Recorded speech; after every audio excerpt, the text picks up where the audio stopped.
ಮನುಷ್ಯನ ಗೆಲ್ತೀವಿ ಅಂತ ಅಂದ್ಕೊಂಡಿದ್ರೆ ಅದು ಸಾಧ್ಯ ಇಲ್ಲ. ಅದು ಸಾಧ್ಯ ಇಲ್ಲ. ಆದರೂ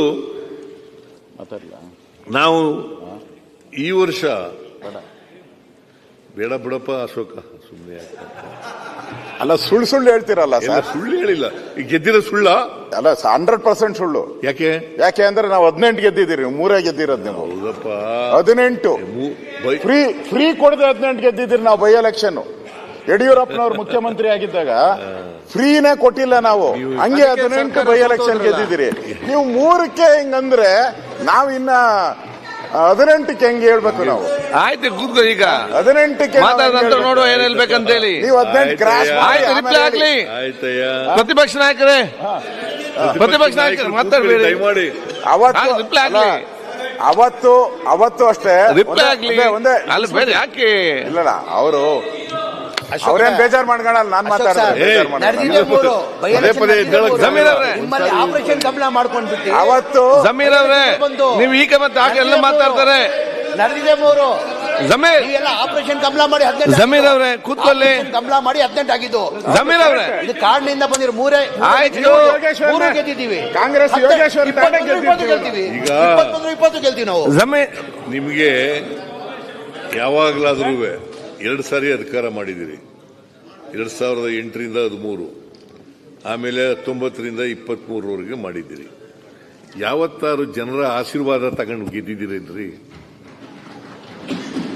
ಹೇಳಿ ನೋಡ. ಯಾವತ್ತಾದ್ರೂ 113 ಸ್ಥಾನ ಗೆದ್ದಿದ್ದೀರಿ. ಆಪರೇಷನ್ ಕಮಲ ಎಲ್ಲ ಖರೀದಿ. ಆಪರೇಷನ್ ಕಮಲ ಖರೀದಿ, ಗ್ಯಾರಂಟಿ ಖರೀದಿ, ಬಾಂಬೆ ಟೂರ್. ಯಾವತ್ರಿ 18 ಗೆದ್ದದ್ದು ಯಾವಾಗ ಗೊತ್ತಾ? ಆಪರೇಷನ್ ಕಮಲ ಮಾಡಿ. ಸಭಾಧ್ಯಕ್ಷರೇ, ಗ್ಯಾರಂಟಿ ಬಗ್ಗೆ ಅಷ್ಟೇ ವಿಶ್ವಾಸ ಇದ್ದಿದೆ. ಅಂದ್ರೆ ಶಿಗ್ಗಾವಿನಲ್ಲಿ ಅವರ ಸಮುದಾಯದ ಮಧ್ಯೆ ನಮ್ಮ ಮುಖ್ಯಮಂತ್ರಿ ಕಂಟಿನ್ಯೂ ಆಗ್ಬೇಕು, ಬೇಡ ಓಟ್ ಹಾಕ್ಬೇಕು ಅಂತೇಳಿ ಭಿಕ್ಷೆ ಬಿಡ್ತಾ ಇದ್ರು. ಪರಿಸ್ಥಿತಿ ಯಾಕೆ ಬಂತ? ಗ್ಯಾರಂಟಿ ಬಗ್ಗೆ ವಿಶ್ವಾಸ ಮಾತಾಡ್ತಾರೆ.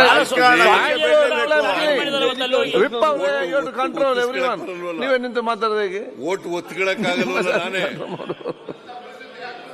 ಈಗ ನೀವು ವೀರಶೈವ ಲಿಂಗಾಯತರದ ಸಭೆ ಎಲ್ಲ ಮಾಡಿಸಿದ್ರಲ್ಲ, ಯಾಕೆ ಉಳ್ಕೊಳಕ್ಕೆ? ಪಾಪ ಸರ್, ನಮ್ಮ ಹತ್ರ ಗ್ಯಾರಂಟಿ ಇಲ್ಲ ಸರ್. ಗ್ಯಾರಂಟಿ ನಿಮ್ಮ ಜಾತಿ ಉಪಯೋಗಿಸ್ಕೊಂಡು ನೀವು ಅಧ್ಯಕ್ಷರಾಗಿ ಉಳ್ಕೊಂಡಿದ್ದೀರಿ. ಯಡಿಯೂರಪ್ಪನವರು ಮುಖ್ಯಮಂತ್ರಿ ಆಗಿದ್ದು ಜಾತಿ ಉಪಯೋಗಿಸ್ಕೊಂಡು.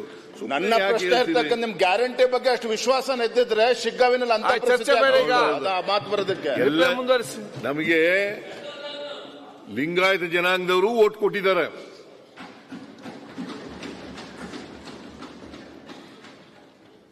ಎಲ್ಲ ಜಾತಿಯವರು ಓಟ್ ಕೊಟ್ಟಿರೋದ್ರಿಂದಲೇ ನಾವು ಗೆಲ್ಲಕ್ಕೆ ಸಾಧ್ಯ ಆಯಿತು. ಶಿಗ್ಗಾಂವ್ ಅಂತ ಸ್ಥಳದಲ್ಲಿ ಒಬ್ಬ ಅಲ್ಪಸಂಖ್ಯಾತರ ಕ್ಯಾಂಡಿಡೇಟ್ ಪಠಾಣ್ ಅಲ್ಪಸಂಖ್ಯಾತರ ಕ್ಯಾಂಡಿಡೇಟ್ ಗೆಲ್ಲಬೇಕಾದ್ರೆ ಬಸವರಾಜ ಬೊಮ್ಮಾಯಿ ಅವರ ಮಗ ಅವ್ರ ಮೇಲೆ ಗೆಲ್ಲಬೇಕಾದ್ರೆ ಎಲ್ಲ ಜನಾಂಗದವರು ಓಟ್ ಕೊಟ್ಟಿದ್ರೆ ಸಾಧ್ಯ ಆಯ್ತಲ್ಲಪ್ಪ.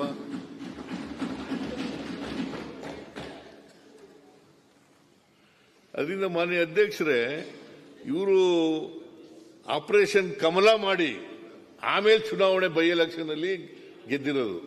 ನಾವು ಆ ತರ ಆಪರೇಷನ್ ಕಮಲ ಮಾಡಿಲ್ಲ, ಆಪರೇಷನ್ ಕಾಂಗ್ರೆಸ್ ಮಾಡಿಲ್ಲ. ನೀವು 3 ಜನ, ಇಬ್ರು ಮಾಜಿ ಮುಖ್ಯಮಂತ್ರಿಗಳು, ಇನ್ನೊಬ್ಬ ಅದೇ ಹೋದ್ ಸಾರಿ ಗೆದ್ದಿದ್ದಂತ ಅಭ್ಯರ್ಥಿ ಧರ್ಮಪತ್ನಿ, ಅವರು ಕೊಟ್ಟಿದ್ದದ್ದು. ಅವರು ಗೆದ್ರು, 3 ಜನ ಗೆದ್ರು ಬೈ ಎಲೆಕ್ಷನ್ ನಲ್ಲಿ. ನಾವು ಗ್ಯಾರಂಟಿ ಯೋಜನೆಗಳನ್ನ ಜನರಿಗೆ ತಲುಪಿಸದೆ ಹೋಗಿದ್ರೆ ಗೆಲ್ಲಿಕ್ಕೆ ಸಾಧ್ಯ ಆಯ್ತಿತ್ತ?